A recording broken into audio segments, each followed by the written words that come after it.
Suicide is death by self-directed violence with an intent to die. It's also preventable. Suicide is the 10th leading cause of death in the U.S. This serious public health issue impacts the lives of individuals, families, and communities every day. More than 120 suicides occur in the United States each day. For every one suicide, there are an estimated 30 attempts. Suicide and non-fatal self-directed violence cost the U.S. more than $69 billion every year. People may be at risk for suicide if they have a family history of suicide, previous suicide attempts, social isolation, economic hardship, or a history of mental health problems or alcohol and substance abuse.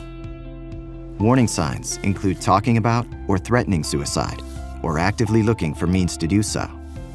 Sudden changes in behavior or mood, especially following a painful event or loss, can also be warning signs. But the good news is that suicide is preventable. There are strategies that prevent suicide by reducing risks and increasing protective factors.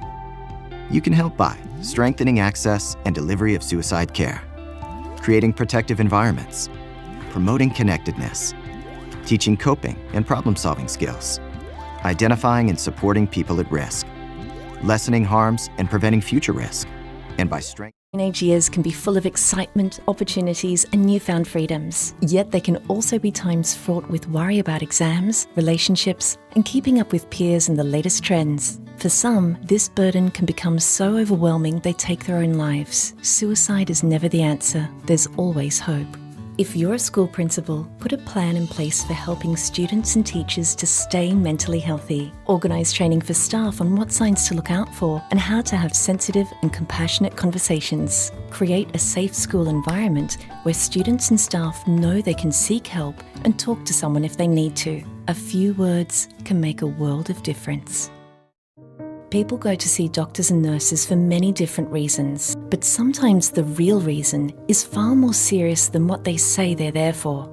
Sadly, the stigma of mental health and suicide can get in the way of people asking for help. Many people put on a brave face, even if their mood is very low. A healthcare worker is in a unique position to recognise the signs of someone who is struggling with their mental health or who is thinking about suicide. They can ask gentle yet direct questions. They can take the time to listen, and they can show empathy, offer ongoing support and follow-up. A few words can make a world of